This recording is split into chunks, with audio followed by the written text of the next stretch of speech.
नमस्कार दोस्तों, decode exam में आप सभी का स्वागत है। आज की क्लास में हम लोग डिस्कस करने वाले हैं आरओ जीएस मॉक टेस्ट 56, जिसमें कि 35 प्रश्न होंगे। ये प्रश्न हिंदी और इंग्लिश दोनों माध्यम में दिए गए हैं और ये प्रश्न आपके आने वाली परीक्षाओं के लिए बहुत ही महत्वपूर्ण है। तो चलिए आज की क्लास को स्टार्ट करते हैं मेरे साथ ऐश्वर्या सिंह के साथ। आज की क्लास को स्टार्ट करने से पहले मैं थोड़ी सी इंफॉर्मेशन आप लोगों को दे दूं फाउंडेशन कोर्स की, जो कि डिकोड एग्जाम आप लोगों के लिए लेकर आया है। इस फाउंडेशन कोर्स में एंटायर आरओ के सिलेबस को कवर किया गया है थ्रू वीडियो लेक्चर्स। यहाँ पर आपको टेस्ट सीरीज प्रोवाइड की जाएगी, जहाँ पर आप अपने परफॉर्मेंस को इवैल्यूएट कर सकते हैं। आपको नोट्स पीडीएफ के फॉर्मेट में प्रोवाइड कराया जाएगा। इस कोर्स से रिलेटेड अगर आपको कोई भी इंफॉर्मेशन चाहिए क्लास, तो आप इस नंबर पर व्हाट्सएप करिए।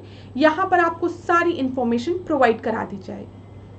डिकोड एग्जाम आप लोगों के लिए समान हिंदी की पुस्तक भी लेकर आया है, जो कि आप अपने नियरेस्ट बुक स्टोर पे जाकर खरीद सकते हैं या फिर घर बैठे उसको ऑर्डर भी कर सकते हैं फ्लिपकार्ट और अमेजॉन से। ये बुक आपकी परीक्षा की दृष्टि से बहुत ही महत्वपूर्ण है, तो एक बार इसका अध्ययन जरूर करिएगा। चलिए आज की क्लास का पहला प्रश्न देखते हैं। पहले प्रश्न को डिस्कस करने से पहले मैं जो भी नए स्टूडेंट हैं, पहली बार इस टेस्ट को ज्वाइन कर रहे हैं, उनको बता दूं इस पूरे टेस्ट में हम 35 प्रश्नों को डिस्कस करते हैं, लेकिन उन 35 प्रश्नों के साथ हम कुछ ऐसे प्रश्नों को भी डिस्कस करते हैं जो कि परीक्षा की दृष्टि से महत्वपूर्ण है। साथ ही साथ कुछ ऐसे फैक्ट्स या पॉइंट्स जो कि आपकी परीक्षा की दृष्टि से महत्वपूर्ण है, हम उसको भी यहाँ पर इंक्लूड करते हैं। हम कोशिश करते हैं कि ज़्यादा से ज़्यादा पॉइंट्स को इस पूरे टेस्ट में कवर किया जाए। तो चलिए अब आज का पहला क्वेश्चन हम देखते हैं। बौद्ध संगीतियों के संदर्भ में निम्नलिखित कथनों में से सत्य कथन का चयन करिए। पहली बौद्ध संगीति 483 ईस्वी पूर्व में आयोजित की गई थी। दूसरा दिया गया चतुर्थ बौद्ध संगीति में अभिधम पिटक का संकलन किया गया। तो यहाँ पर क्या बोला गया है, जो पहली बौद्ध संगीति थी, जो फर्स्ट बुद्धिस्ट काउंसिल था, वर हेल्ड इन 483 BC, और सेकंड दिया गया है Abhidhamma Pitaka was compiled in the fourth Buddhist council. जो पहला स्टेटमेंट क्लास आपका है वो एकदम सही है, लेकिन दूसरा स्टेटमेंट आपका गलत है। अभिधम पिटक की बात करें तो वो थर्ड बुद्धिस्ट काउंसिल में आपका कंपाइल किया गया था, ना कि फोर्थ। तो यहाँ पर आपका आंसर जो होगा ए। तो पहले प्रश्न का जो सही उत्तर है वो है ए। अब यहाँ पर देख लीजिए, जब भी हम बुद्धिज्म वाला चैप्टर पढ़ते हैं तो यहाँ पर ये टॉपिक बहुत ही महत्वपूर्ण है परीक्षा की दृष्टि से। इसका स्क्रीनशॉट ले लीजिए। कौन सी संगीति किस समय हुई थी, किस स्थान पर हुई थी, किसके शासनकाल में हुई थी और उसकी अध्यक्षता किसने की थी। जब हम बात करते हैं फर्स्ट बुद्धिस्ट काउंसिल की, तो ये कहाँ पर हुई थी, राजगृह में हुई थी। उस समय किसका शासन था, अजातशत्रु का, और इसकी अध्यक्षता किसने किया था, महाकश्यप ने। ठीक है। जब सेकंड बुद्धिस्ट काउंसिल की हम बात करते हैं तो ये वैशाली में हुई थी। किसका शासन था, कालाशोक का शासन था, और अध्यक्ष कौन थे, सवाकामी थे। थर्ड बुद्धिस्ट काउंसिल पाटलिपुत्र में हुई थी। ठीक है। इसके किसके शासनकाल में हुई थी, अशोक के शासनकाल में हुई थी। अध्यक्ष कौन थे, मोगलीपुत्र थे। और फोर्थ बुद्धिस्ट काउंसिल जो थी वो कुंडलवन में हुई थी, जो कि कश्मीर में है, श्रीनगर के पास। ठीक है। और किसका शासनकाल था, कनिष्क, और इसकी अध्यक्षता किसने की थी, वसुमित्र ने और अश्वघोष ने।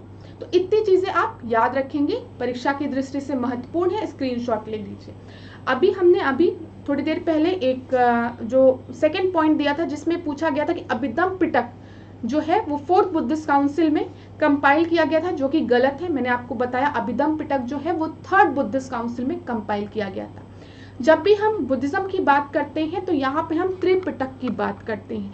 पिटक मतलब जानते क्या होता है, पेटी। जब बुद्ध थे तो उन्होंने अपने जितने भी उपदेश थे, शिक्षा थी, वो मौखिक रूप में दी, वो कहीं पर भी लिखित रूप में नहीं रखी गई। उनके निर्वाण के बाद जो उनके शिष्य थे उन्होंने उसको लिखना शुरू कर दिया और इसको एक पेटी में रखना शुरू कर दिया। तो उन लिपियों को जब पेटी में रखा गया तो वहीं से ये टर्म आया पिटक। तो बुद्धिज्म में हम त्रिपिटक की बात करते हैं। कौन कौन से पिटक हैं आपके, विनय पिटक है, सुत्त पिटक है और अभिधम पिटक है। जब हम विनय पिटक और सुत्त पिटक की बात करते हैं तो ये आपके फर्स्ट बुद्धिस्ट काउंसिल में कंपाइल किया गया, और अभिधम पिटक आपके थर्ड बुद्धिस्ट काउंसिल में। सुत्त पिटक में देखिए क्लास किस चीज की बात की गई है, इसमें जो बुद्ध ने जो भी उपदेश दिए गए थे उनको एक जगह उनका संग्रह है। ठीक है, उनको एक जगह कंपाइल किया गया है। जब विनय पिटक की बात करते हैं तो यहाँ पे रूल्स एंड रेगुलेशन की बात करते हैं, जो बौद्ध मठ थे वहाँ के नियम क्या थे उनको एक जगह कंपाइल किया गया है। और जब हम आखिरी पिटक की बात करते हैं जो कि है अभिधम पिटक की, तो अभिधम पिटक में बुद्ध की शिक्षा एवं दर्शन का पूरा सार मिलता है। ठीक है, तो ये चीज आप याद रखिएगा, परीक्षा की दृष्टि से ये भी एक महत्वपूर्ण चीज है। चलिए अगला प्रश्न अब हम देखते हैं। दूसरा देखिए, निम्नलिखित में से किस शासक ने दिल्ली सल्तनत में सबसे लंबे समय तक शासन किया? ठीक है, तो यहाँ पर क्या क्या ऑप्शन दिया है? अलाउद्दीन खिलजी, मोहम्मद बिन तुगलक, मुबारक शाह और सिकंदर लोदी। इस प्रश्न का जो सही उत्तर है वो है सिकंदर लोदी। सिकंदर लोदी ने 38 ईयर्स तक शासन किया था, ठीक है, दिल्ली पे। तो दूसरे का डी आपका सही उत्तर है। अब यहाँ पर कुछ और प्रश्न हम देख लेते हैं इसी टॉपिक से रिलेटेड, तो आपका क्विक रिवीजन हो जाएगा क्वेश्चन के माध्यम से। देखिए, किस शासक ने आगरा शहर की स्थापना की थी? किसने आगरा शहर को स्टैब्लिश किया था? तो आप सभी को पता है इसका सही उत्तर क्या है? सिकंदर लोदी ने। ठीक है, दूसरा प्रश्न हम देखते हैं, भारत के मध्यकालीन इतिहास के संदर्भ में खातौली का युद्ध लड़ा गया था। जो खातौली का युद्ध था वो किसके किसके बीच में लड़ा गया था? वो इब्राहिम लोदी और महाराणा सांगा के बीच में लड़ा गया था। याद रखिएगा, पूछा गया प्रश्न है। अगला प्रश्न देखते हैं हम, निम्न में से कौन सा शासक गुलरुखी के उपनाम से कविता लिखता था? तो कौन गुलरुखी के उपनाम से कविता लिखता था? सिकंदर लोदी। तो यहाँ पर देखिए, सेकंड प्रश्न से रिलेटेड हमने 3 और प्रश्नों को डिस्कस किया, इसी तरीके से इस टॉपिक को भी रिवाइज किया। थर्ड प्रश्न को अब देखिए, आप लोग ध्यान से आराम से पढ़िएगा। दक्कन के निम्नलिखित राज्यों को उनकी स्थापना के आधार पर पहले से बाद के क्रम में रखिए। ठीक है, पहले से बाद के क्रम में।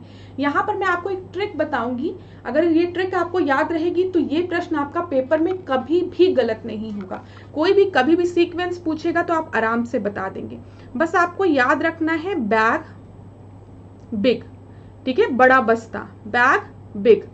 तो यहाँ पर देखिए, जब भी मैं BA की बात करूं तो ये बरार हो गया। ठीक है, जब मैं A की बात करूं तो अहमदनगर हो गया, G से क्या हो गया? गोलकोंडा हो गया, और BI से क्या हो गया? विदार हो गया। ठीक है, विदर हो गया।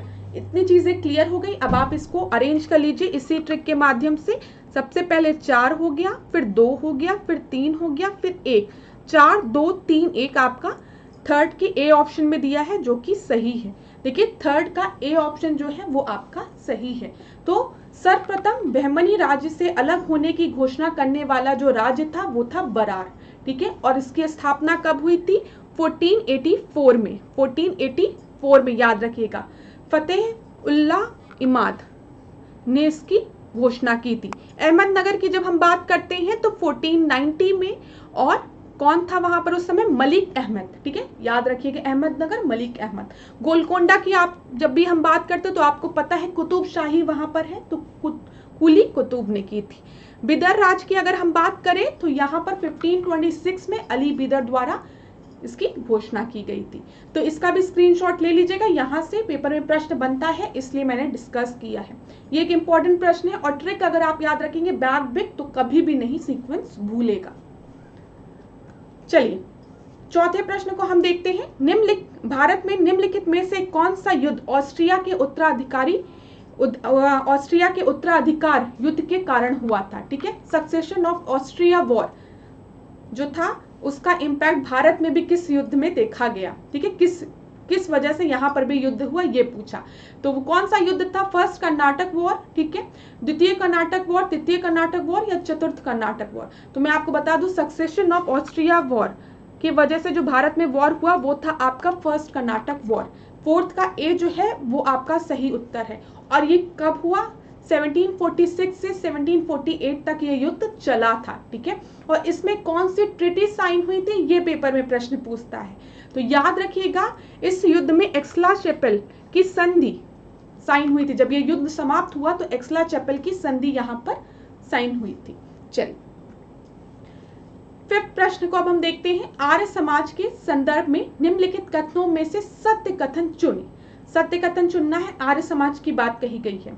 इसकी स्थापना वर्ष 1875 ईस्वी में कोलकाता में की गई थी या किया गया था, और दूसरा, इस समाज ने वर्ण व्यवस्था का विरोध किया था। तो देखिए क्लास, आर्य समाज की बात की गई है, यहाँ पे 1875 जो दिया गया है वो ईयर एकदम सही दिया गया है, लेकिन इसका जो एस्टैब्लिशमेंट जो हुआ है वो कोलकाता में नहीं, कहाँ पे, बॉम्बे में हुआ है। ठीक है, और इस सोसाइटी ने क्लास सिस्टम को सपोर्ट किया था। ठीक है, ये याद रखिएगा, यहाँ पर वर्ण व्यवस्था का विरोध नहीं किया गया था, कास्ट सिस्टम का विरोध किया गया था, लेकिन क्लास सिस्टम का नहीं। तो यहाँ पर आपका सही उत्तर क्या हो जाएगा? क्या पूछा है? ट्रू स्टेटमेंट पूछा है ना, तो नीदर वन नॉर टू। समझ में आ गया? यहाँ पे कोलकाता की जगह अगर बॉम्बे दिया होता तो आपका सही हो गया होता। तो 1875 में दयानंद सरस्वती ने इसकी स्थापना मुंबई में की थी। ठीक है, आर्य समाज ने छुआछूत और जाति प्रथा का विरोध किया था, किंतु वर्ण व्यवस्था का समर्थन किया था। ये चीज आप याद रखेंगे। आर्य समाज कहीं ना कहीं शिक्षा के माध्यम से लोगों में जागरूकता लाने का प्रयास कर रहा था उस समय। दयानंद सरस्वती मत भूलिएगा। लेकिन चलिए 6th को अब हम देखते हैं। All India trade union Congress के संदर्भ में निम्नलिखित कथनों में से सत्य कथन का चयन करें। सत्य और असत्य जरूर देख लिया करिए, क्योंकि मैं थोड़ी मिस्टेक करती हूँ सत्य और असत्य में, पढ़ाते समय भी कर देती हूँ।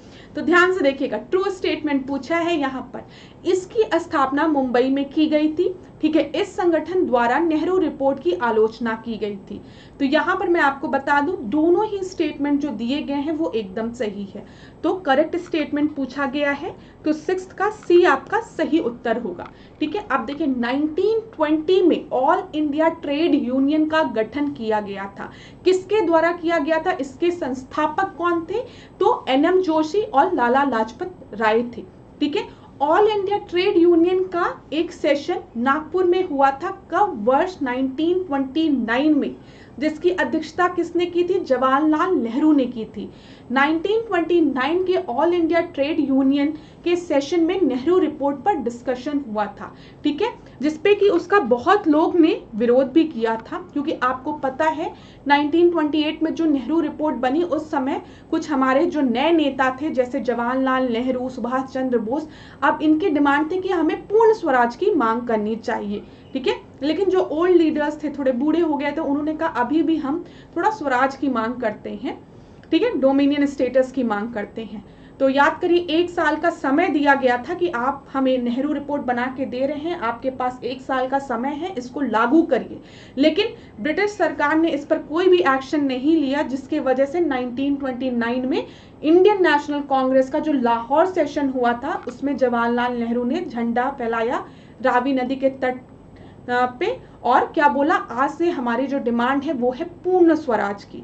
1 साल का जो हमने समय दिया था नेहरू रिपोर्ट पे काम करने का, एक्शन लेने का, उसको इम्प्लीमेंट करने का, वो तो ब्रिटिश सरकार ने किया ही नहीं। तो हमारी डिमांड पूर्ण स्वराज की, अब हमको पूर्ण स्वराज चाहिए। और तभी डिक्लेयर कर दिया गया कि 26 जनवरी को हम मनाएंगे पूर्ण स्वराज दिवस। तो इसी वजह से याद करिए हम लोग 26 जनवरी को हम एज अ रिपब्लिक डे मनाते हैं, क्योंकि 26 जनवरी को 1929 में हमने उसे पूर्ण स्वराज दिवस की तरह डिक्लेयर किया था। बहुत सी चीजें हैं, जब आपको मैं टेस्ट में डिस्कस करूंगी तो चीजें आपको पता चलती रहेगी। अभी इस क्वेश्चन को आप ध्यान से देखिए, ये तो मैंने स्टोरी की तरह आपको सुना दिया, थोड़ी सी चीजें आपको समझ में आई होगी, थोड़ी सी चीजें हो सकता है आपको ना समझ में आई हो। ठीक है, लेकिन अगर समझ में आई है तो बहुत अच्छी बात है। अभी हम इस क्वेश्चन को डिस्कस करें जिसमें कि हम ऑल इंडिया ट्रेड यूनियन की बात कर रहे हैं। तो याद रखिएगा 1929 में जो नागपुर सेशन था ऑल इंडिया ट्रेड यूनियन का, उसकी भी अध्यक्षता किसने की थी? जवाहरलाल नेहरू ने ही की थी। लेकिन ये नागपुर में सेशन हुआ था, याद रखिएगा क्लास। इसी समय इसमें विभाजन हुआ ऑल इंडिया ट्रेड यूनियन में। किस कारण? नेहरू रिपोर्ट के कारण। कुछ लोगों ने नेहरू रिपोर्ट की आलोचना की, कुछ लोगों ने उसको सपोर्ट किया। ठीक है, और इसी के बाद विभाजन के बाद जो NM जोशी थे और VV गिरी थे, उन्होंने मिलकर इंडियन ट्रेड यूनियन फेडरेशन का गठन किया। तो ये भी चीज याद रखिएगा, कभी पेपर में अगर आपसे पूछे कि ऑल इंडिया ट्रेड यूनियन का गठन कब हुआ है, तो 1920 में NM जोशी द्वारा और लाला लाजपत राय द्वारा। और अगर आपसे पूछे इंडियन ट्रेड यूनियन फेडरेशन का गठन कब हुआ है, तो आप याद रखेंगे NM जोशी और VV गिरी द्वारा। ये चीज याद रखिएगा, बहुत ही इंपॉर्टेंट है, इसलिए डिस्कस किया है, पेपर में प्रश्न बनता है। चलिए 7वें प्रश्न को अब हम डिस्कस करते हैं। साधारण विधेयक के संदर्भ में निम्नलिखित कथनों में से सही कथन चुनिए। ऑर्डिनरी बिल की बात की जा रही है, ठीक है। It can only B reintroduce in Lok Sabha, इसे केवल लोकसभा में ही पुनः स्थापित किया जा सकता है। दूसरा दिया गया, या बिना राष्ट्रपति की अनुमति के प्रस्तुत किया जा सकता है, ठीक है। फिर तीसरा आपको दिया गया, लोकसभा में अस्वीकृति होने की दशा में सरकार को त्यागपत्र देना पड़ता है। तो मैं आपको बता दूं यहाँ पर एक चीज कि जब भी हम ऑर्डिनरी बिल की बात करते हैं तो सबसे पहली बात, ये ऑर्डिनरी बिल लोकसभा में भी राज्यसभा में भी किसी भी हाउस में इंट्रोड्यूस किया जा सकता है। ये एक ऑर्डिनरी बिल है। ऑर्डिनरी बिल प्राइवेट मेंबर द्वारा भी इंट्रोड्यूस किया जा सकता है, मिनिस्टर द्वारा भी इंट्रोड्यूस किया जा सकता है, ठीक है। ये ऑर्डिनरी बिल है। इसको इंट्रोड्यूस करने के पहले प्रेसिडेंट की परमिशन की जरूरत नहीं होती है, जो लिखा हुआ है सेकेंड उसमें, ठीक है। और एक बार अगर ऑर्डिनरी बिल आपका इंट्रोड्यूस हुआ है तो उसको री इंट्रोड्यूस भी मतलब लोकसभा में भी कर सकते हैं, राज्यसभा में भी कर सकते हैं। तो ये जो पहला स्टेटमेंट आपको दिया गया ये गलत है, ठीक है। It can be reintroduce in Lok Sabha as well as in Rajya Sabha, ठीक है, दोनों जगह। तो पहला तो आपका गलत है। अगर हम पहले को एलिमिनेट करें तो हम सही आंसर पे आ जाएंगे 2 और 3, ठीक है। It is submitted without the permission of president. हाँ, ऑर्डिनरी बिल में हमको प्रेसिडेंट की परमिशन की जरूरत नहीं होती है, ठीक है, उसको पहले ही सबमिट किया जा सकता है। बाद में प्रेसिडेंट अपना एसेंट देता है, वो दूसरी चीज हो गई। हम इंट्रोड्यूस करते समय ही बात करें, लेकिन जब मनी बिल की हम बात करते हैं ना, तो याद रखिएगा प्रेसिडेंट के परमिशन की बहुत जरूरत होती है, ठीक है। ये चीज याद रखिए, बिना प्रेसिडेंट के परमिशन के हम उसको इंट्रोड्यूस नहीं कर सकते हैं। यहाँ पर देखिए थर्ड स्टेटमेंट है, if not approved by the Lok Sabha the government may have to resign. Of course ये बात है, कोई मिनिस्टर लाया है और वो बिल नहीं पास हो रहा है तो उस कंडीशन में क्या होगा, लोकसभा को रिजाइन करना पड़ सकता है अगर री इंट्रोड्यूस करने पे भी वो नहीं पास हुआ, ठीक है। तो यहाँ पर आपका सही उत्तर क्या हो जाएगा बताइए, ये बी आपका सही उत्तर है। देखिए क्या लिखा हुआ है कि साधारण विधेयक को अगर हम देखें तो राज्यसभा कितने दिन तक होल्ड की रह सकती है। अगर जो साधारण विधेयक है आपका ऑर्डिनरी बिल जो है वो लोकसभा में इंट्रोड्यूस हुआ, लोकसभा से पास होके वो राज्यसभा के पास गया, तो राज्यसभा उसको अधिकतम 6 महीने तक रख सकती है होल्ड पे। ये चीज याद रखिएगा, ठीक है। जब मैंने मनी बिल की बात आपको की थी, धन विधेयक की बात की थी, मनी बिल की याद करिए, तो मैंने आपको क्या बताया था, मैंने आपको बताया था कि राज्यसभा मिनिमम मतलब मैक्सिमम 14 दिन तक उसको रख सकता है और राज्यसभा के पास कोई अधिकार नहीं होता है कि वो अमेंड करे, ठीक है। लेकिन जब ऑर्डिनरी बिल की बात करते हैं तो यहाँ पर राज्यसभा के पास अधिकार लोकसभा के बराबर होता है, ये चीज याद रखिएगा।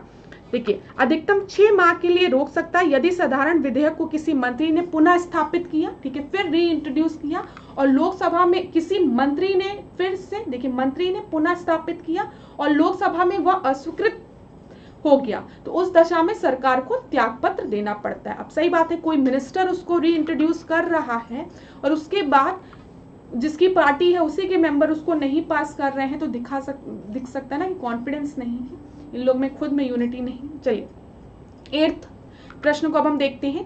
लोकसभा अध्यक्ष के संदर्भ में निम्नलिखित कथनों में से सत्य कथन को चुने, ठीक है। लोकसभा स्पीकर की बात हो रही है। पहला देखते हैं हम, लोकसभा अध्यक्ष का चुनाव सदन के सदस्यों के बीच से किया जाता है। The speaker of Lok Sabha is elected from among the members of the house, एकदम सही है। जो भी लोकसभा का स्पीकर होता है वो उन्हीं मेंबर्स में से एक मेंबर को चुना जाता है। लोकसभा अध्यक्ष का चुनाव निर्वाचन आयोग द्वारा कराया जाता है, एकदम गलत। लोकसभा का जो इलेक्शन जो स्पीकर का होता है वो इलेक्शन कमीशन द्वारा नहीं कराया जाता है। अभी हमने पहले ही ऑप्शन में देखा है कि जो उनके मेंबर्स होते हैं लोकसभा के मेंबर्स, उसी में से किसी को स्पीकर बना दिया जाता है। फिर तीसरा दिया गया, वह सदस्यों की शक्तियों व विशेषाधिकार का अभिभावक होता है। He is the guardian of the power and the privileges of the member, एकदम सही है। तो यहाँ पर आपसे क्या बोला गया है, ट्रू स्टेटमेंट बोला गया है क्लास, इसी वजह से दूसरा तो आपका गलत है।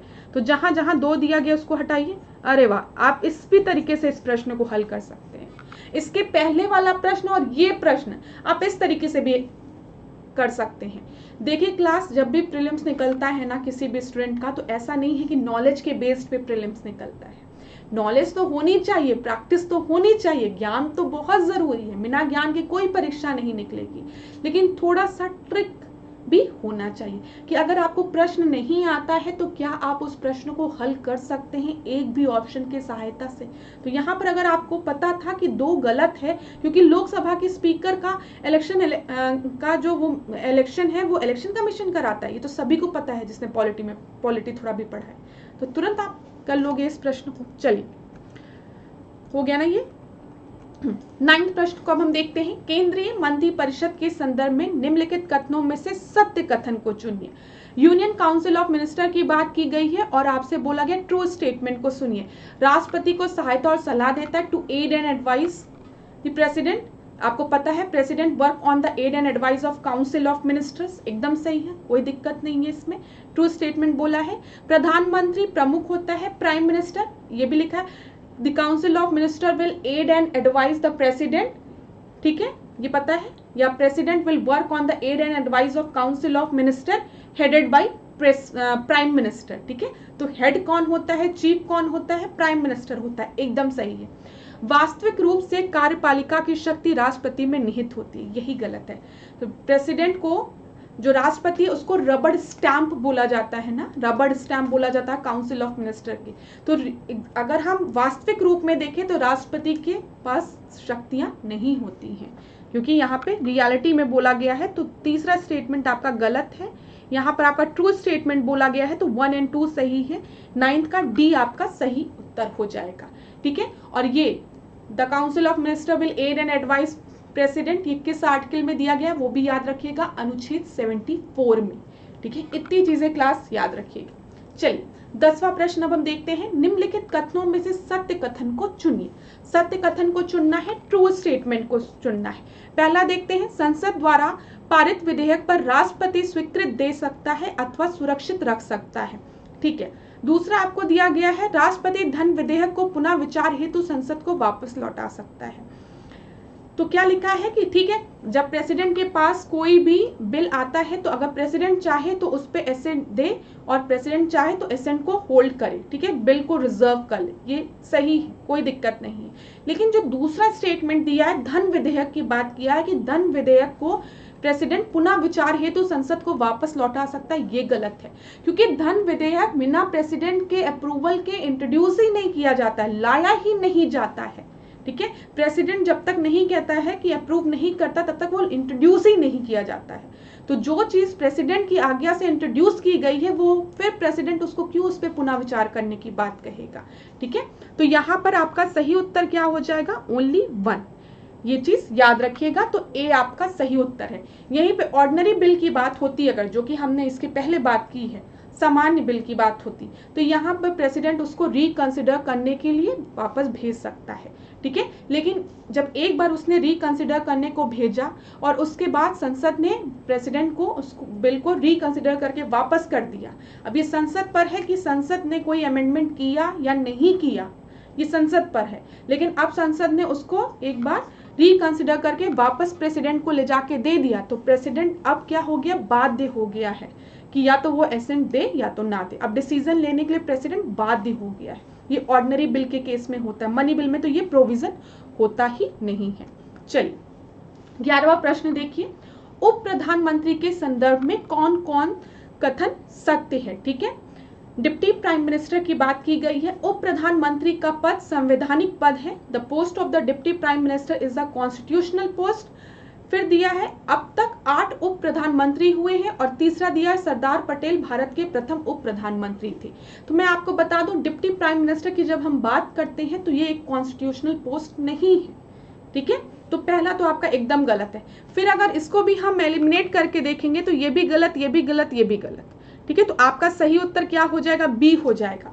तो आपको पेपर में पता हो चाहे ना पता हो कि 8 डिप्टी प्राइम मिनिस्टर अभी तक अपॉइंट किए गए हैं, जैसे ही आप इस प्रश्न को इस तरीके से सॉल्व करेंगे इसकी जरूरत ही नहीं पड़ेगी, ठीक है। तो यहाँ पे 2 और 3 सही हैं। यहाँ पर जब सरदार वल्लभ भाई पटेल की हम बात करते हैं तो वो पहले डिप्टी प्राइम मिनिस्टर थे। तो 11वें का बी आपका सही उत्तर है, ठीक है। चलिए 12वें प्रश्न को हम देखते हैं। ओरिसन, ओरिसन निम्नलिखित में से किसकी सहायक नदी है।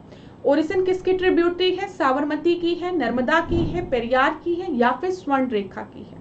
तो यहाँ पे जब भी ओरिसन की बात होती है तो ओरिसन किसकी ट्रिब्यूटरी है? नर्मदा की है। ठीक है, तो इस प्रश्न का जो सही उत्तर है वो क्या है 12वें का? बी आपका सही उत्तर है। ये चीज आप याद रखेंगे। चलिए अब देखिए नर्मदा से रिलेटेड हम कुछ चीजों को देख लेते हैं। नर्मदा कहाँ से निकलती है? अमरकंटक से निकलती है। ये आपको अमरकंटक दिख रहा है। ये कहाँ जाकर गिरती है? गल्फ ऑफ खंबात में। ये आपको दिख रहा है, देखिए यहाँ पर, ये देखिए ये अमरकंटक है, ये गल्फ ऑफ खंबात है। इधर अगर आप देखेंगे तो ये विंध्यन रेंज है, ये सतपुरा रेंज है। तो कई बार पेपर में प्रश्न पूछता है कि विंध्यन रेंज और सतपुरा रेंज के बीच में से कौन सी नदी, जो यहाँ के जो ब्लॉक माउंटेन है उनके बीच में से कौन सी नदी फ्लो करती है? तो वो नर्मदा नदी है। ठीक है, ये चीज आप लोग याद रखिएगा। ठीक है, इतना। और क्या यहाँ पर मैं आपको बता सकती हूँ, यहाँ पर इनकी ट्रिब्यूटरी बता सकती हूँ कि नर्मदा नदी की कौन कौन सी ट्रिब्यूटरी है। जैसे आपकी हिरन हो गया, कोनार हो गया, दूधी हो गया, बरनेर हो गया। ठीक है, इतनी चीजें आप याद रखेंगे। अच्छा, एक चीज और, धुआंधार जलप्रपात। ठीक है, धुआंधार वाटरफॉल किस नदी पर है? तो ये भी आप याद रखेंगे, किस पर है? नर्मदा पर है। तो नर्मदा से रिलेटेड इतने पॉइंट्स को आप याद रखेंगे। ये कहाँ से निकलती है? अमरकंटक से निकलती है। कहाँ पर जाकर गिरती है? गल्फ वो खंबात की खाड़ी में। ठीक है, गल्फ ऑफ खंबात में जाकर गिरती है। ठीक है, ये भ्रंश घाटी से होकर बहती है। और कौन कौन सी है? ऊपर विंध्यन है, नीचे सतपुरा है। ये सारी चीजें आपको याद रखनी है। चलिए अब यहाँ पर एक प्रश्न मेरा आप लोगों के लिए, अमरकंटक रेंज से कौन सी और नदियां निकलती हैं? जरा उसके नाम मुझे कमेंट बॉक्स में बता दीजिए, जल्दी से रिवीजन हो जाएगा। पेपर में प्रश्न बनता है इसलिए पूछ रही हूँ, थोड़ा सा इंट्रैक्शन भी होना चाहिए। अमरकंटक रेंज से और कौन सी नदी निकलती है? इसका उत्तर आप मुझे कमेंट बॉक्स में दीजिए। चलिए 13 प्रश्न को अब हम देखते हैं। यहाँ पर सूची 1 है, सूची 2 है। खनिज क्षेत्र दिए गए हैं क्लास, और आपसे पूछा गया किस स्टेट में है। बहुत ही इंपॉर्टेंट टॉपिक है मिनरल वाला। मिनरल से रिलेटेड प्रश्न पेपर में पूछते हैं। बादाम पहाड़ की अगर हम बात करते हैं तो बादाम पहाड़ उड़ीसा में है। ठीक है, तो ए का फोर्थ हम देखें कहाँ कहाँ दिया गया है। ए में दिया गया है और सी में दिया गया है। ठीक है, अगर हम दामोदा की बात करें, दामोदा श्रेणी की, ये कैटेगरी मत करिएगा, इसको श्रेणी ही रहने दीजिएगा। ये इंग्लिश में कन्वर्जन कुछ ज्यादा ही, ट्रांसलेशन कुछ अजीब सा हो गया। दामोदा श्रेणी की बात करें तो ये कहाँ पर है? ये वेस्ट बंगाल में है। ठीक है, सोनामाखी की अगर हम बात करें तो चलिए पहले दामोदा को लगा देते हैं। बी का थर्ड तो इसमें दिया गया है। ठीक है, चलो मतलब सी आपका सही उत्तर है, लेकिन हम और देख लेते हैं। सोनामाखी की अगर हम बात करें तो ये कहाँ पर है? झारखंड में है। और फुटका पहाड़ की अगर हम बात करें तो ये कहाँ पर है? छत्तीसगढ़ में है। ठीक है, तो यहाँ पे 13 का सी आपका सही उत्तर है। देखिए बादाम पहाड़ जो है, जो उड़ीसा में स्थित है, यहाँ पर आयरन ओर के लिए ये लोकेशन फेमस है। ठीक है, लॉ अयस्क के लिए। ठीक है, दामोदर श्रेणी जो कि आपकी पश्चिम बंगाल में है, यहाँ पर आपका आयरन ओर मिलता है। यहाँ पर भी आयरन ओर मिलता है, लॉ अयस्क मिलते हैं। ठीक है, सोनामाखी की जो बात कर रहे हैं हम, सोनामाखी झारखंड में है। ठीक है, सिंहभूमि जिले में है। यहाँ पर आपको क्या मिलता है? कॉपर मिलता है, तांबा मिलता है। ठीक है, और आखिरी जो था, जो फुटका पहाड़ था, वो कहाँ पर है? छत्तीसगढ़ में, बिलासपुर में है। और ये किसके लिए फेमस है? बॉक्साइट के लिए फेमस है। तो हर चीज बहुत ही इंपॉर्टेंट है। जो भी पॉइंट्स बताया जा रहा है एक जगह नोट डाउन करिए। 14 प्रश्न को अब हम देखते हैं। निम्नलिखित राष्ट्रीय जल मार्गों में से किसकी लंबाई सबसे अधिक है? ठीक है, यहाँ पर जो सही उत्तर है, मैं सीधे उत्तर बताती हूँ आपको, समय भी बचाना है हम लोगों को। इसका सही उत्तर है बी, नेशनल वाटरवे संख्या 4। ठीक है, सबसे लंबी, जो अधिक सबसे लंबी है वो आपका नेशनल वाटरवे संख्या 4 है। ठीक है, इसका विस्तार कहाँ से है ये याद रख लीजिएगा, वजीराबाद से पुडुचेरी तक। और ये कितनी लंबी है आपकी? 890 किलोमीटर।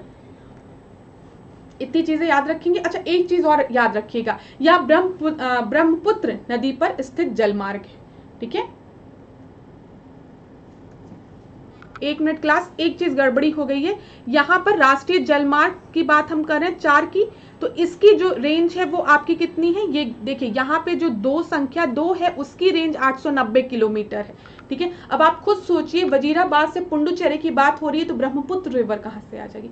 तभी मेरे दिमाग में आया ब्रह्मपुत्र। ठीक है, तो जो नेशनल हाईवे जो 4 है उसका विस्तार आपका वजीराबाद से पुडुचेरी में है। ठीक है, और इसकी लेंथ कितनी है 1095। जो जल मार्ग संख्या 2 है उसकी जो चौड़ाई है, जो लंबाई है वो 890 है और वो आपका ब्रह्मपुत्र नदी से गुजरती है। इतनी चीजें क्लियर हो गई होगी, कोई कंफ्यूजन नहीं हुई होगी। ठीक है, ये 890 है और ये आपका कितना है 1095। ये चीज याद रखिएगा, वजीराबाद से पुडुचेरी तक। चलिए 15 प्रश्न को अब हम देखते हैं। दिए गए कथनों में से असत्य कथन का चयन करें। असत्य कथन की बात की जा रही है। ठीक है, उत्तर का पर्वतीय प्रदेश भारत का सबसे बड़ा भौतिक प्रदेश है। ठीक है, दूसरा दिया गया प्रायद्वीपीय पठार भूकंपीय दृष्टि से लगभग शांत क्षेत्र है। अब आप खुद भारत के मैप को इमेजिन करिए एक बार और आप मुझे बताइए जो माउंटेन रीजन नॉर्थ में है क्या वो भारत का सबसे बड़ा फिजिकल रीजन है, या फिर आपको लगता है पेनिनसुलर रीजन जो है, जो नीचे जो प्रायद्वीपीय भाग है वो ज्यादा बड़ा है। तो अगर आप थोड़ा सा भी आंख बंद करके भारत के मैप को इमेजिन करेंगे तो आपको समझ में आ जाएगा जो पहला स्टेटमेंट है वो फॉल्स स्टेटमेंट है। ठीक है, प्रायद्वीप भारत जो है, जो प्रायद्वीपीय भारत है, जो पेनिनसुलर रीजन है वो ज्यादा बड़ा है। अब पेनिनसुलर रीजन एक आपका काम रीजन है, यहाँ पे अर्थक्वेक के चांसेस बहुत ही कम है। ये तो मैंने अभी कल वाली क्लास में भी डिस्कस किया था, जब मैंने आपको 4 सेस्मिक जोन के बारे में बताया था तो मैंने आपको हाईलाइट करके दिखाया था। तो यहाँ पर आपका फॉल्स बोला गया है। ठीक है, इसी वजह से आपका सही उत्तर क्या हो जाएगा ए। जो माउंटेन रीजन नहीं, ये पेनिनसुलर रीजन जो है वो largest physical region of India है। ठीक है, और यहाँ पे जो पेनिनसुलर प्लेटू है, जो प्रायद्वीपीय पठार है, वहां पे भूकंपीय दृष्टि से ये लगभग शांत क्षेत्र होता है। फॉल्स पूछा गया था, इस वजह से सही उत्तर ए हो जाएगा। चलिए 16 प्रश्न को अब हम देखते हैं। लिथोस्फीयर, ठीक है, पायोस्फीयर और बायोस्फीयर। ठीक है, तो बेरिस्फीयर। ठीक है, लिथोस्फीयर, पायरोस्फीयर और बेरिस्फीयर निम्नलिखित में से क्या है। अब आप सभी को पता है, जब भी हम लिथोस की बात करते हैं तो मतलब हम लैंड की बात कर रहे हैं, हम जमीन की बात कर रहे हैं। ठीक है, तो यहाँ पर इसका सही उत्तर क्या होगा, पृथ्वी की परतें, लेयर ऑफ अर्थ। तो यहाँ पर 16 का ए आपका सही उत्तर होगा। एक आसान सा प्रश्न है ये, 16 का ए आपका एक आसान सा प्रश्न है। अब यहाँ पर देख लीजिए जो अर्थ की जो लेयर है वो किस तरीके से डिवाइडेड है। क्लास प्लीज, ये एक बहुत ही इंपॉर्टेंट टॉपिक है। इस टॉपिक को पढ़ाने के लिए फैकल्टीज बहुत समय लेती हैं, लेकिन मैं अभी 1 मिनट में आपको इस टॉपिक को बता दूंगी और किस तरीके से पेपर में प्रश्न बनता है वो भी बताऊंगी। बस मेरी बात ध्यान से सुनिएगा, माध्यम की चिंता मत करिएगा कि इंग्लिश माध्यम है कि हिंदी माध्यम है। इसका स्क्रीनशॉट लीजिएगा और यहाँ से पेपर में प्रश्न बनता है। तो सबसे पहले देखिए, जब हम बात करते हैं तो सबसे ऊपरी जो लेयर होती है, ठीक है, तो वो कौन सी लेयर होती है, आपकी क्रस्ट होती है। सबसे ऊपर वाली लेयर जो होती है वो क्रस्ट होती है। ठीक है, यहाँ पर इस लेयर को, हम इधर की लेयर को लिथोस्फीयर कहते हैं। लिथोस्फीयर कहते हैं, हिंदी में भी पेपर में पूछेगा तो ऐसे ही पूछेगा। उसके बाद आपका आता है मेंटल, ठीक है, अपर मेंटल और फिर लोअर मेंटल। इस वाली लेयर को हम मेसोस्फीयर कहते हैं और लिथोस्फीयर और मेसोस्फीयर के बीच में स्टेनोस्फीयर होता है। ये इसी फिगर से क्लियर होगा। फिर आपका आउटर कोर होता है, इनर कोर होता है। तो कुछ इस तरीके से होता है, सबसे पहले क्रस्ट होता है, ठीक है, फिर मेंटल होता है, फिर आउटर मेंटल, इनर मेंटल और सबसे अंदर क्या होता है, कोर होता है। समझ में आ रहा है, सबसे अंदर कौन सी लेयर होती है, कोर होती है। तो ये सीक्वेंस याद करिए, क्रस्ट, मेंटल, कोर। ठीक है, फिर लिथोस्फीयर, स्टेनोस्फीयर, मेसोस्फीयर और बेरिस्फीयर। ठीक है, ये सीक्वेंस याद करिए। और एक और चीज से पेपर में प्रश्न बनता है, उसको सुनिएगा। पेपर में प्रश्न बनता है कि अपर क्रस्ट और लोअर क्रस्ट के बीच में जो डिसकंटिन्यूटी है उसको हम क्या कहते हैं, उसको हम कोनार्ड डिसकंटिन्यूटी कहते हैं। क्या कहते हैं, कोनार्ड डिसकंटिन्यूटी। ठीक है, फिर उसके बाद क्रस्ट और मेंटल, अपर मेंटल के बीच में जो डिसकंटिन्यूटी होती है उसको हम क्या कहते हैं, Moho discontinuity. Upper mantle, lower mantle के बीच में जो डिसकंटिन्यूटी होती है उसको हम क्या कहते हैं, रेपिटी डिसकंटिन्यूटी। लोअर मेंटल और आउटर कोर के बीच में जो डिसकंटिन्यूटी होती है उसको हम गुटेनबर्ग्स डिसकंटिन्यूटी कहते हैं, और आउटर कोर और इनर कोर के बीच में लेहमन डिसकंटिन्यूटी। क्लास यहाँ पे प्रश्न में अगर पेपर में पूछेगा तो लेहमन डिसकंटिन्यूटी ही दिया रहेगा, गुटेनबर्ग डिसकंटिन्यूटी ही दिया रहेगा। बस आप याद रखिएगा कौन सी डिसकंटिन्यूटी किस लेयर के बीच में प्रेजेंट होती है, तो CMRGL, ठीक है, ये याद रखिएगा। सबसे पहले कोनार्ड डिसकंटिन्यूटी, फिर मोहर डिसकंटिन्यूटी, ठीक है, फिर आपका रेपिटेड डिसकंटिन्यूटी, गुटेनबर्ग डिसकंटिन्यूटी और लेहमन डिसकंटिन्यूटी। किसके किसके बीच में ये डिसकंटिन्यूटी प्रेजेंट होती है, ये बहुत ही इंपॉर्टेंट है, याद कर लीजिए इसको, यहां से प्रश्न बनता है, स्क्रीनशॉट ले लीजिए एक बार। चलिए 17 प्रश्न को हम देखते हैं। बाल्कन और बाल्टिक राज्य निम्नलिखित में से किस महाद्वीप में स्थित हैं? ठीक है, बाल्कन और बाल्टिक कंट्रीज जो है वो कहां पर लोकेटेड है? Continent of Africa, continent of south America, continent of Europe, continent of north America. ठीक है, तो जब भी हम बाल्कन और बाल्टिक कंट्रीज की बात करते हैं तो ये आपके लोकेटेड है यूरोप कॉन्टिनेंट में। सी जो है वो आपका सही उत्तर है। अब यहाँ पर मैप के थ्रू देख लीजिए, इधर यूरोप रीजन में आपके बाल्टिक कंट्रीज में एस्टोनिया, लाटविया और ल्यूथेनिया आता है। ठीक है, और बाल्कन कंट्रीज की बात करें, यहाँ से और क्लियर होगा। देखिए ये देखिए, ये एस्टोनिया है, लाटविया है और ल्यूथेनिया है। ये आपकी कौन सी कंट्रीज हो गई? Baltic countries. ठीक है, बाल्टिक कंट्रीज। और जब हम बाल्कन की बात करेंगे तो यहाँ पर देखिए स्लोवेनिया, क्रोएशिया, बोस्निया, ठीक है, मॉन्टेनेग्रो, ठीक है, अल्बेनिया, ग्रीस, बुल्गारिया, रोमानिया, ये सारे आपके कौन से हो गए? ये आपके हो गए बाल्कन कंट्रीज। यहाँ पर इसको याद कर लीजिएगा, बाल्टिक कंट्रीज के नाम याद रखिएगा, ज्यादातर प्रश्न बनेगा तो बाल्टिक कंट्रीज से बनता है, पेपर में पूछा इसलिए मैंने आपको बता दिया। चलिए 18 प्रश्न को देखिए। निम्नलिखित में से कौन सा क्षेत्र संसार का सबसे बड़ा मछली उत्पादक क्षेत्र है? ठीक है, सबसे ज्यादा फिश कहाँ किस रीजन में प्रोड्यूस होती है? तो north western region of Pacific ocean, ठीक है, प्रशांत महासागर का उत्तरी पश्चिमी क्षेत्र, अटलांटिक महासागर का उत्तरी पश्चिमी क्षेत्र, अटलांटिक महासागर का उत्तरी पूर्वी क्षेत्र या प्रशांत महासागर का उत्तरी पूर्वी क्षेत्र। तो यहाँ पर जो सही उत्तर है वो है आपका north western region of Pacific ocean. एक चीज याद रखिएगा, जहां पर भी गर्म धारा, ठीक है, ठंडी धारा से मिल रही है, जहां पर भी ये गर्म धारा और ठंडी धारा मिल रही है वहां पे आपका फिशिंग सेंटर होगा, वहां पे ज्यादा से ज्यादा मछलियां आपको मिलेंगी। कोल्ड स्ट्रीम और हॉट करंट, जहां कोल्ड करंट और हॉट करंट मिल रहे हैं। ठीक है, तो इस प्रश्न का 18 का आपका जो सही उत्तर है वो क्या है? जल्दी से 18 का ए। ठीक है, यहाँ पर आप देख लीजिए, ये रीजन आपको दिख रहा है। अच्छा, यहाँ पर किस रीजन में हम बात कर रहे हैं? जो क्यूरोशियो जलधारा है वो ओयोशियो जलधारा से मिलती है इस रीजन में। यहाँ पर देखिए क्यूरोशियो जो है वो आपकी गर्म धारा है, ये आपका आयोशियो जो है वो आपकी ठंडी धारा है। तो गर्म धारा ठंडी धारा से मिल रही है, तो यहाँ पे ये एक फिशिंग पॉइंट बनेगा। ठीक है, पेपर में ओशन करंट से रिलेटेड प्रश्न कई बार पूछते हैं, कौन सी ठंडी धारा है, कौन सी गर्म धारा है। तो ओशन करंट से रिलेटेड टॉपिक को आप तैयार रखिएगा। ठीक है, प्रश्न बनता है कि पैसिफिक उस ओशियन की कौन सी ठंडी धारा है, कौन सी गर्म धारा है, या फिर डायरेक्ट पूछ लेगा कौन सी गर्म धारा है, या फिर अटलांटिक ओशियन, ऐसे पूछ लेता है। तो ये याद रखिएगा क्लास। ये प्रशांत महासागर की बात हुई है, कंफ्यूज मत होइएगा, मैंने आपको नॉर्थ वेस्टर्न रीजन बताया है। प्रशांत सागर को हम इस तरीके से देखेंगे, इतना आप लोगों को समझ में आ गया होगा। इधर भी आपका ये उत्तरी प्रशांत महासागर है, ठीक है, ये वाला, ये देखिए इधर ये पूरा ये प्रशांत महासागर है, ये पूरा गोल है ना पृथ्वी, तो कंफ्यूज मत होइएगा। याद रखिएगा north western region of Pacific ocean में लार्जेस्ट रीजन पाया जाता है जहां पे फिश मिलती हैं। ठीक है, जहां पर भी ठंडी गर्म धारा ठंडी जल धारा गर्म जल धारा से मिलेगी। बहुत ज्यादा बोलने पे गलत हो जाता है। चलिए 19 को देखिए। उत्तर प्रदेश के निम्नलिखित संस्थानों को उनकी स्थापना के आधार में पहले से बाद के क्रम में लगाइए। तो भातखंडे दिया है, उत्तर प्रदेश राज्य ललित कला अकादमी दिया है, फिर राष्ट्रीय कथक संस्था दिया है। एकदम सही सीक्वेंस में लगा 1 2 3। आपका सही उत्तर क्या हो जाएगा? सी आपका 19 का सी आपका सही उत्तर हो जाएगा। ठीक है। जब हम बात कंडे संगीत संस्थान की बात करते हैं तो इसका एस्टैब्लिशमेंट 1926 में हुआ।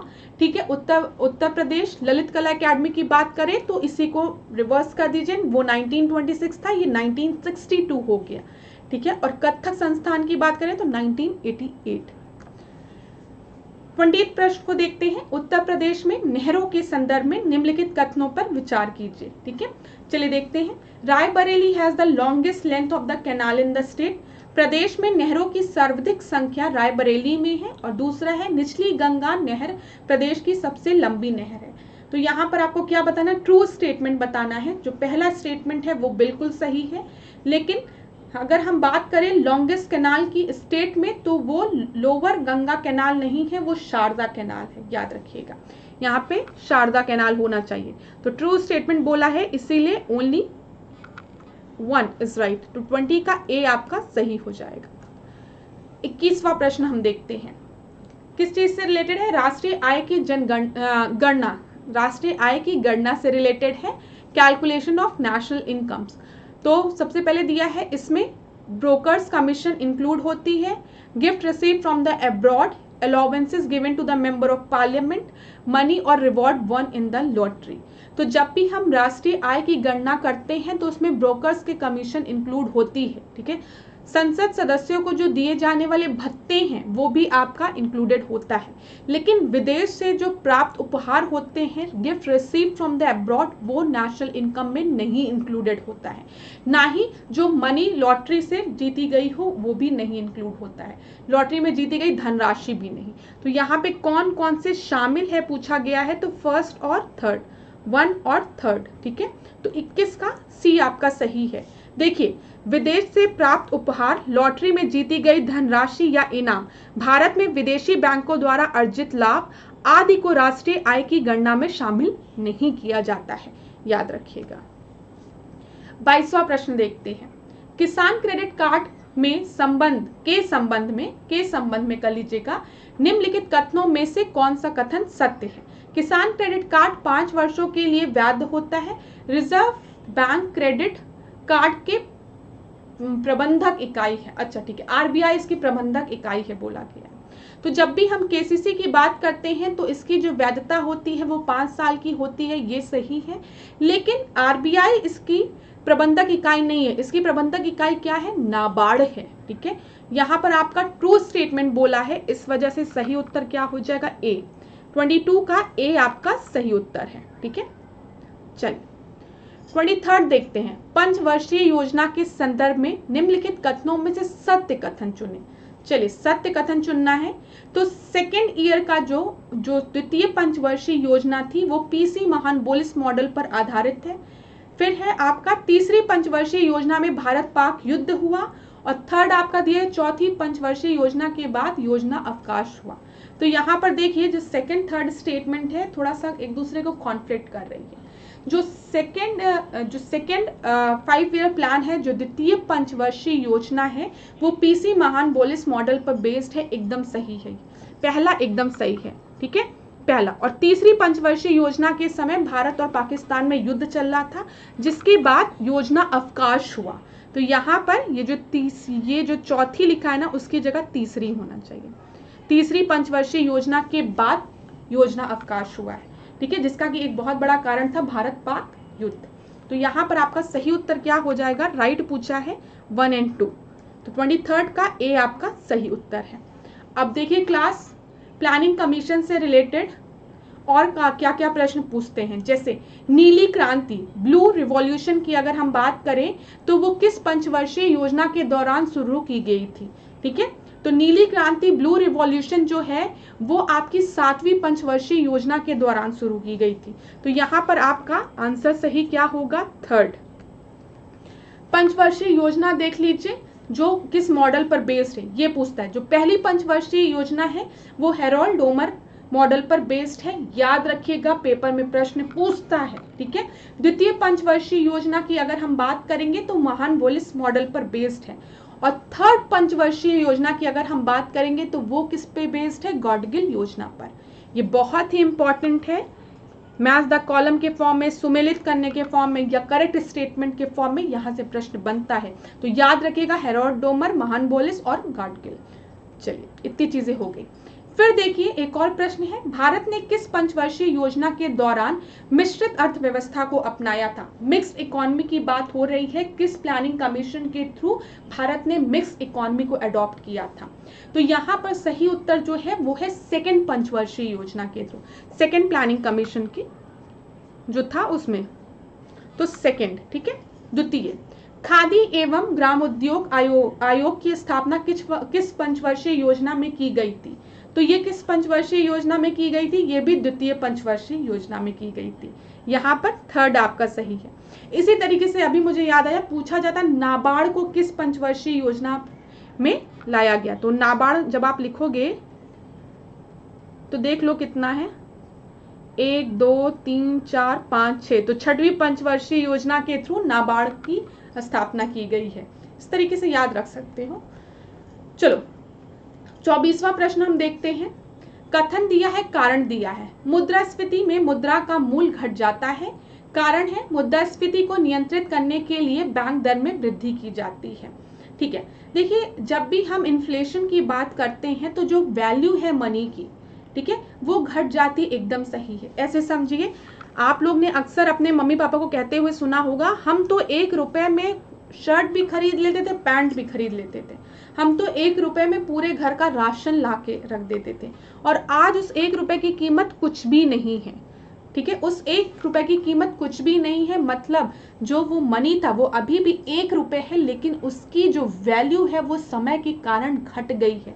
किस वजह से? मुद्रास्फीति की वजह से, इन्फ्लेशन की वजह से। समझ में आ रहा है? जब भी हम इन्फ्लेशन की बात करते हैं तो हम डिमांड और सप्लाई की बात करते हैं। ठीक है, डिमांड और सप्लाई को कंट्रोल करके हम इन्फ्लेशन को कंट्रोल कर सकते हैं, ये चीज याद रखिएगा। अब देखिए, लोगों के हाथ में ज्यादा पैसा है, ज्यादा पैसा आपके हाथ में होगा तो आप क्या करेंगे? ज्यादा डिमांड करेंगे। ठीक है, और अगर प्रोडक्शन जो है, अब आप ऐसे एक छोटा सा एग्जाम्पल लेके मैं आपको समझाऊंगी, बहुत टाइम नहीं लूंगी लेकिन थोड़ा सा समझा दूं। जैसे अगर मैंने आपसे कहा कि मार्केट में 10 कार है, ठीक है, मार्केट में 10 कार है और 100 लोग हैं जिनके के पास करोड़ रुपए हैं, तो वो हर, मैं मान के चल रही हूँ, इन 100 लोगों को कार चाहिए और मार्केट में कार खाली 10 है और इनके पास खूब ढेर सारा पैसा है। ठीक है, तो कोई कहेगा कि मैं इस कार को खरीदने के लिए 10 लाख दूंगा, कोई कहेगा 20 लाख दूंगा, कोई कहेगा 30 लाख दूंगा, कोई कहेगा 40 लाख दूंगा। लोगों के पास पैसे हैं, लोग डिमांड कर रहे हैं और कार के लिए जितना मन चाहे उतना पैसा दे रहे हैं।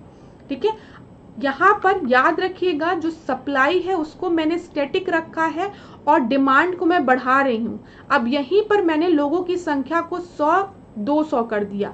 200 लोगों को अब इन 10 कार को 200 लोग खरीदना चाह रहे हैं। ठीक है, कार 10 ही हैं, लेकिन अब लोग कितने हो गए? 200 हो गए। तो आप बताइए कार की वैल्यू बढ़ेगी कि घटेगी? बढ़ेगी ना।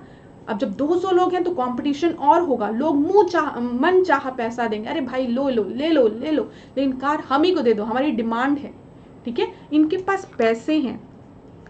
तो आप खुद सोचिए, जो कार की ओरिजिनल प्राइस थी उससे कई ज्यादा कार की प्राइस बढ़ जाएगी।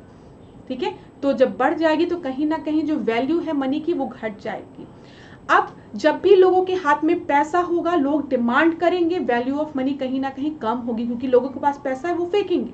तो इसलिए सरकार क्या करती है? लोगों के हाथ से पैसे को छीनना शुरू करती है। तो इसको टाइट मनी पॉलिसी कहते हैं। ठीक है, जो लिक्विडिटी है, जो तरलता है, उसको कम करने की कोशिश करती है। और तरलता को कम करने के लिए सरकार क्या करेगी? बैंकों के जो रेट है उसको इंक्रीज कर देगी। समझ में आ रहा है? बैंक रेट को बढ़ा देगी, जिसकी वजह से जो लोगों के हाथ में जो पैसे हैं वो कम बचेगी, तरलता कम बचेगी। तो ठीक है, यहाँ पर हम किसी और क्लास में बहुत अच्छे से समझेंगे। The value of money decreases in inflation, एकदम सही है।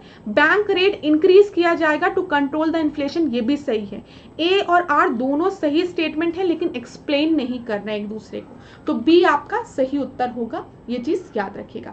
बस ऐसे याद रखिएगा, जब भी इन्फ्लेशन को कंट्रोल किया जाएगा, क्या, एक मिनट क्लास, एक चीज और मैं आपको बोलूंगी। मैंने अभी आपको पढ़ाते समय सरकार बोला है, ठीक है, एकदम गलत बोला है, एकदम गलत बोला है। जो मैंने बोला है उसको ध्यान से सुनिएगा, इसको करेक्ट करिएगा। आप में से बहुत से बच्चे इसको नोटिस भी नहीं कर पाएंगे। जब भी हम बैंक रेट की बात कर रहे हैं, हम मॉनेटरी पॉलिसी की बात कर रहे हैं, तो मॉनेटरी पॉलिसी में सरकार का रोल नहीं होता है। मॉनेटरी पॉलिसी में किसका रोल होता है? सेंट्रल बैंक का, आरबीआई का रोल होता है, ठीक है, ये चीज याद रखिएगा। तो यहाँ पे मुझे सेंट्रल बैंक का नाम लेना चाहिए और हमारा सेंट्रल बैंक है RBI, reserve bank of India. तो बैंक रेट को कौन इंक्रीज करेगा? आरबीआई इंक्रीज करेगी, ना कि सरकार। तो इस चीज को प्लीज आप लोग करेक्ट कर लीजिएगा। कहीं पर अगर इस तरीके का स्टेटमेंट दे दिया ना, तुरंत उसको कैंसिल करिएगा, ठीक है, ये चीज मतलब गलत करिएगा। तो ये चीज क्लियर हो गई। बैंक रेट को आरबीआई जो है, सेंट्रल बैंक जो है, वो बढ़ाकर क्या करेगा? लोगों के हाथ में जो पैसा है उसको बैंक में जमा करवाएगा, मतलब ज्यादा कम पैसे लोगों के हाथ में रहेंगे। तो इसको टाइट मनी पॉलिसी कहते हैं। जब भी इन्फ्लेशन को कंट्रोल करना रहता है, टाइट मनी पॉलिसी अडॉप्ट की जाती है, ताकि लोगों के हाथ में कम पैसा हो, वो कम खर्चा करें। समझ में आ रहा है? चलिए देखिए, लिखा है बैंक दर में वृद्धि से अर्थव्यवस्था की तरलता में कमी आएगी, ठीक है, जिससे समग्र मांग में भी कमी आएगी। मैंने आपको क्या बताया? लिक्विडिटी कम होगी, लोगों के हाथ में कम पैसा होगा, जिसकी वजह से लोग कम डिमांड करेंगे, और मांग में कमी होने से वस्तु एवं सेवाओं की कीमत में गिरावट आ जाएगी, ठीक है, वस्तु और सेवाओं की कीमत आपकी गिरावट आ जाएगी। चलिए 25वां प्रश्न देखते हैं। जनसंख्या सिद्धांत के निम्नलिखित में से किस अवस्था को जनांकीय अपर्दन की संज्ञा दी गई है? ठीक है, जो स्टेजेस, जो 5 स्टेजेस ऑफ पॉपुलेशन थ्योरी में है, उसमें किसको डेमोग्राफिक इरोजन की के लिए यूज किया गया? किस स्टेज को? First, second, third, fourth, 5 stage होते हैं, याद रखिएगा। इसमें जो लास्ट स्टेज है उसमें डेमोग्राफिक इरोजन, तो 25th का सी आपका सही है। देखिए 5 स्टेज ऑफ डेमोग्राफिक ट्रांजिशन की जब हम बात करते हैं, तो ये स्टेज 1 है, स्टेज 2 है, स्टेज 3 है, स्टेज 4 है, स्टेज 5। जो स्टेज 1 है इसमें बर्थ रेट, ठीक है, जो जन्म दर है और मृत्यु दर दोनों हाई रहती है, ये चीज याद रखिएगा। स्टेज 2 में क्या होता है? जो बर्थ रेट है वो हाई रहता है, लेकिन डेथ रेट आपका धीमे धीमे फॉल करता है, ठीक है, फॉल कर रहा है रेपिडली। थर्ड में दोनों फॉल करेगा, फोर्थ में दोनों लो हो जाएगा एकदम, और फिफ्थ में एकदम लो हो जाएगा। ये तो इस तरीके से होता है कुछ, तो अगर आप देखेंगे तो आपको समझ में आएगा, ये चीज याद रखिएगा। 5 श्रेणियां, 5 स्टेजेस की बात की गई है। अच्छा एक चीज और मैं आपको बता दूं, जो 5वीं जो श्रेणी है ना, वो किसके द्वारा इसमें ऐड की गई थी? कोलिन कार्क के द्वारा, याद रखिएगा, पेपर में पूछ सकता है। जो 5th स्टेज है वो किसके द्वारा ऐड किया गया था? क्लोरिन कार्क के द्वारा। 26 प्रश्न को हम देखते हैं। पारिस्थितिकी तंत्र के संदर्भ में निम्नलिखित कथनों में से सत्य कथन को चुनें। ठीक है, इकोसिस्टम की बात की गई है, सत्य कथन की बात की गई है। जो उत्पादक और उपभोक्ता होते हैं वह अजैविक घटक में शामिल होते हैं, एकदम गलत। 2 घटक होते हैं, जैविक घटक होते हैं, अजैविक घटक होते हैं। जब भी जैविक की बात करेंगे तो लाइफ होगी, और जैविक में आपके हर कोई आ गया जिसके अंदर जीवन है, पेड़ पौधे, पक्षी, जानवर, हम आप, जिसके अंदर जीवन है वो सब जैविक घटक है, बायोटिक कंपोनेंट है। अजैविक में सब आ गया जो कि नॉन लिविंग है, जैसे पत्थर, पानी, ठीक है, ये सब आपके अजैविक घटक में आ गए। तो पहला स्टेटमेंट आपका गलत है। दूसरा स्टेटमेंट हम देखते हैं, स्थलीय पारिस्थितिकी तंत्र जलीय पारिस्थितिकी तंत्र से बड़ा होता है, एकदम गलत है। एक्वेटिक इकोसिस्टम जो है वो लार्जेस्ट है, याद रखिएगा। जलीय पारिस्थितिकी तंत्र जो है जो वो सबसे बड़ा है। तो यहाँ पर दोनों ही स्टेटमेंट आपके गलत है। उत्तर क्या हो जाएगा? डी, 26वें का डी आपका सही उत्तर है। 27 देखते हैं। वायु प्रदूषण निरोध एवं नियंत्रण अधिनियम किस वर्ष लागू हुआ था? तो air prevention and control of pollution act कब लागू हुआ था? 1980 में। सी आपका सही उत्तर है, ठीक है, सी आप, अरे सॉरी 1981 में। देखिए 1981 में, 1980 में कौन सा लागू हुआ था? फॉरेस्ट एक्ट ना, देख लेते एक बार, ठीक है। वन संरक्षण अधिनियम की बात करेंगे तो वो 1990 है, 1980 है। 1980 फॉरेस्ट एक्ट, ठीक है। 1981 वायु प्रदूषण अधिनियम एक्ट, ये चीज याद रखिएगा। और 1972 की बात करेंगे तो wild life protection act, one जीव संरक्षण अधिनियम, तो हर चीज याद रखिएगा। बायोडाइवर्सिटी एक्ट पूछ लेगा तो 2002, जैव विविधता अधिनियम जिसको कि हम कह रहे हैं वो कब है? 2002, ठीक है। टाइगर एक्ट अगर पूछ लेगा तो बताइए, तो वो 1973।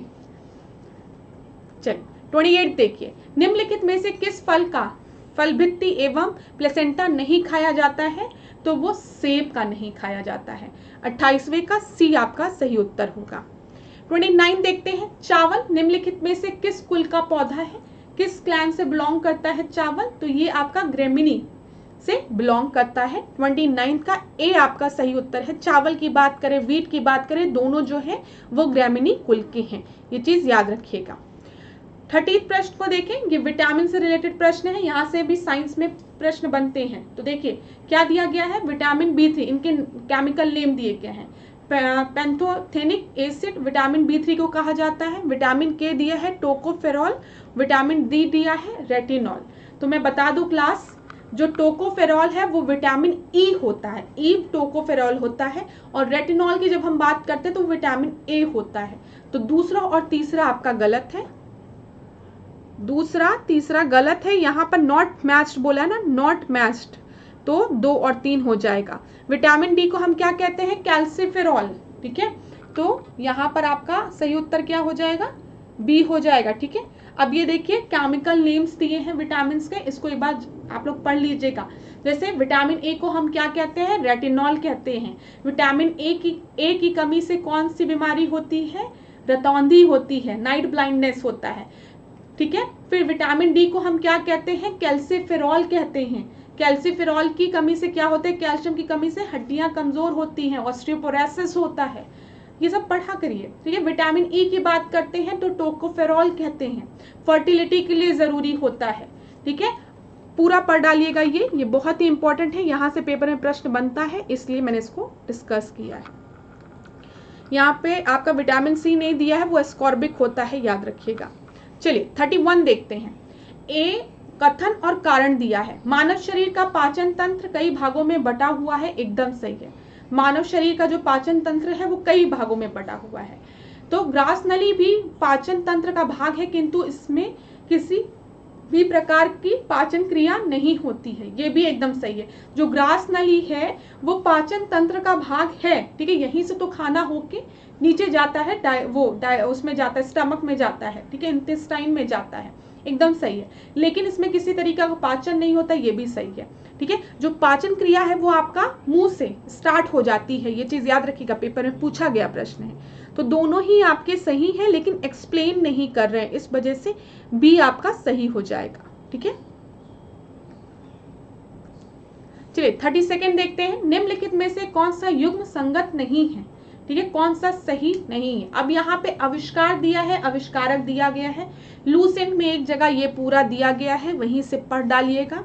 पेपर में कभी कभी ये पूछ लेता है, जैसे एक बार पूछा था कि एक्सरे का इन्वेंशन किसने किया था, तो ये पूछा गया है। तो ये कुछ ऐसे टॉपिक्स हैं जहां से हर साल तो नहीं बनते हैं प्रश्न, लेकिन बन भी जाते हैं, इसलिए इंपॉर्टेंट है ये। तो यहाँ पर अगर हम इन्वेंशन और इन्वेंटर की बात करें तो यहाँ पर आपका गलत कौन सा, फैक्ट्स के आगे जो सैमुअल मार्क्स दिया है, डी। तो 32 का डी आपका गलत है। जब भी हम सैमुअल मार्क्स की बात करते हैं तो इन्होंने फैक्स का नहीं, इन्होंने टेलीग्राफ कोड का आविष्कार किया था, याद रखिएगा। 33 देखते हैं, बल आघूर्ण के संदर्भ में असत्य कथन, ठीक है। टॉर्क की बात की गई है, टॉर्क से रिलेट, यहाँ पे आप इसको टॉर्क करिए। टॉर्क जो है वो स्केलर क्वांटिटी दिया गया है, नहीं, टॉर्क आपका वेक्टर क्वांटिटी होता है, तो असत्य बोला है, तो ए आपका सही होगा। लेकिन और हम देख लेते हैं, टॉर्क की जो यूनिट होती है वो न्यूटन मीटर होती है, एकदम सही है। More work can be done by applying less force than torque, ये भी सही है, ठीक है। और फिर आखिरी आपको दिया है lever force work on the principle of torque, ये भी सही है। अब देखिए टॉर्क को आप देख लीजिए, यहाँ पर ये दिया गया है कुछ इस तरीके से, ये जो है वो आपका टॉर्क है, दिख रहा है आपको यहाँ पर ये। तो torque is a measure of how much force acting on a object cause the object to rotate, कितने फोर्स की जरूरत होती है किसी भी ऑब्जेक्ट को रोटेट करने के लिए। इस तरीके से आप इसको समझ सकते हैं, किस घुमाने की प्रवृत्ति, जहां पे भी घुमाने की प्रवृत्ति होगी ना वहां पे टॉर्क होगा। तो जब भी हम किसी पेचकस से उसको ऐसे ऐसे रोटेट करते हैं तो वहां पे भी टॉर्क का यूज हो रहा है, समझ में आ रहा है। ये देखिए ना, यहाँ पर दिख रहा है कसा जा रहा है, तो यहाँ पे टॉर्क लगता है, ठीक है। Torque is a measure of how much a force acting on an object cause the object to rotate, ठीक है, ये चीज याद रखिएगा। चलिए 34 देखते हैं। प्रोड्यूसर गैस में निम्नलिखित में से कौन सा अवयव शामिल नहीं होता है? प्रोड्यूसर गैस में कौन सी गैस शामिल नहीं होती है? नाइट्रोजन, हाइड्रोजन, कार्बन डाइऑक्साइड या कार्बन मोनोऑक्साइड? तो मैं आपको बता दूं, जब भी हम प्रोड्यूसर गैस की बात करते हैं तो उसमें हाइड्रोजन शामिल नहीं होता है। 34 का बी आपका सही उत्तर है। प्रोड्यूसर गैस में आपका 70% नाइट्रोजन होता है, 25% कार्बन मोनोऑक्साइड होता है और 4% आपका कार्बन डाइऑक्साइड होता है। ठीक है, चलिए 35 को देखते हैं। आज की क्लास का आखिरी प्रश्न, आधुनिक आवर्त सारणी के पहले आवर्त में निम्नलिखित में से कौन से तत्व रखे गए हैं? तो पीरियोडिक टेबल की बात की गई है और मॉडर्न पीरियोडिक टेबल में सबसे पहले किसको प्लेस दिया गया है? तो इसका सही उत्तर आपका है हाइड्रोजन और हीलियम को। ठीक है, तो यहाँ पर 35 का डी आपका सही उत्तर है। क्लास आज की क्लास में हमने 35 प्रश्नों को डिस्कस किया जो कि परीक्षा की दृष्टि से महत्वपूर्ण है। ठीक है, आपको क्लास पसंद भी आई होगी, जितना समय आपने मुझे दिया उसमें आपने कुछ गेन किया होगा। अगर आपको क्लास अच्छी लगी हो तो इसको लाइक करिए, शेयर करिए। ठीक है, और इसी तरीके से मेरे साथ ऐश्वर्या सिंह के साथ डिकोड एग्जाम के साथ बने रहिए। खूब पढ़िए, खूब आगे बढ़िए। अगर कोई भी डाउट होता है तो कमेंट बॉक्स में आप पूछ सकते हैं। ठीक है, आप में से कई बच्चे कह रहे थे बुद्धिज्म से रिलेटेड प्रश्नों को लाने के लिए, वो हमने इस क्लास में इंक्लूड किया है। इसके पहले वाली क्लास में भी इंक्लूड किया है। साइंस से रिलेटेड तो वो भी इंक्लूड करते हुए हम चल रहे हैं। ठीक है, और एक किसी ने कहा था कि मैम एग्रीकल्चर से रिलेटेड प्रश्नों को इंक्लूड करने को, तो हम उससे भी रिलेटेड प्रश्नों को रख रहे हैं, लेकिन हम पूरी क्लास में एक ही टॉपिक को नहीं कर सकते हैं। इसलिए हम पूरी कोशिश करते हैं हर सब्जेक्ट से हम 1-1, 2-2, 3-3 प्रश्नों को इंक्लूड करें ताकि सारे सब्जेक्ट्स आपके कवर हो। ठीक है, आपको भी पता चले कि कमी कहाँ पर हो रही है। तो धन्यवाद क्लास, खूब पढ़िए, खूब आगे बढ़िए।